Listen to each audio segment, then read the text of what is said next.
L'homme céleste, en tant que personne, nous est présenté par l'apôtre Jean plus pleinement que par tous les autres auteurs du Nouveau Testament. Paul met en avant l'homme céleste corporatif. Cela ne signifie pas que Paul ne présente pas l'homme céleste en tant que personne, car il le fait assurément, en particulier dans sa lettre aux Colossiens. Mais il va de l'homme céleste en tant que personne à l'homme céleste corporatif, qui est l'Église, son corps. Pouvons-nous répéter une chose ? Christ était réellement et littéralement avec le Père avant les temps éternels. Et l'Église était, non pas réellement ni littéralement, mais dans la prescience et la prédestination, également avec le Père et le Fils avant les temps éternels. La plus pleine révélation de l'Église, qui nous vient par l'apôtre Paul, la présente comme déjà achevée quand Paul écrivait. Elle n'était pas complète numériquement, elle n'était pas du tout achevée spirituellement et moralement. Pourtant, il parle d'elle comme si elle était la chose la plus complète, la plus parfaite dans l'univers. Il se tient, pour ainsi dire, à côté de Dieu.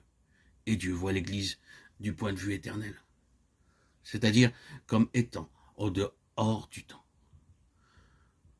Reconnaissant alors que Christ et l'Église sont révélés comme étant avec le Père de toute éternité, nous voyons ensuite, en raison de ce qui a eu lieu lors de la chute et a été anticipé dans la ligne rédemptrice du dessein, que Christ est venu dans le temps et est né dans le temps en relation avec la rédemption.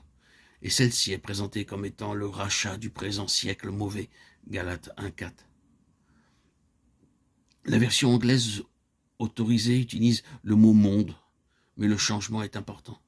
Ce n'est pas d'un lieu que nous sommes rachetés, mais d'un âge. Et il est parfaitement clair de quel âge il s'agit. Il embrasse toutes les sections ou dispensations intermédiaires. Le présent siècle mauvais s'étend d'Adam aux nouveaux cieux et à la nouvelle terre.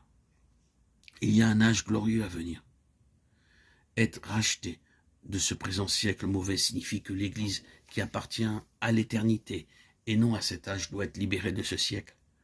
Cela montre comment Christ, par la rédemption, ramène les choses dans la droite ligne de ce qui est éternel et extérieur, au temps, dans les conseils et les desseins éternels de Dieu concernant son Fils. Par la rédemption qui est en Christ Jésus, laquelle est un rachat de cet âge mauvais, l'Église est rachetée pour cet autre âge, cet âge éternel. Ainsi, la naissance de Christ est liée à la rédemption de la possession acquise, la rédemption de l'Église. En venant à Jean, premièrement, en ce qui concerne l'entrée de Christ dans le temps, nous constatons que Jean a trois choses à dire au sujet de Christ. Jean place Christ dans l'éternité. Au commencement était la parole, et la parole était avec Dieu, et la parole était Dieu. Jean 1,1. C'est Christ en dehors du temps. Il montre la venue de Christ dans le temps, et la parole a été faite chair, et elle a habité parmi nous. Jean 1,14. Christ est révélé comme étant dans le ciel, alors qu'il se trouve ici-bas.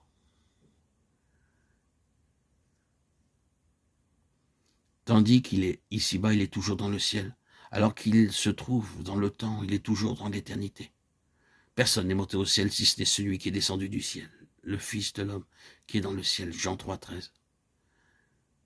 C'est l'homme céleste, tel qu'il nous est présenté par Jean.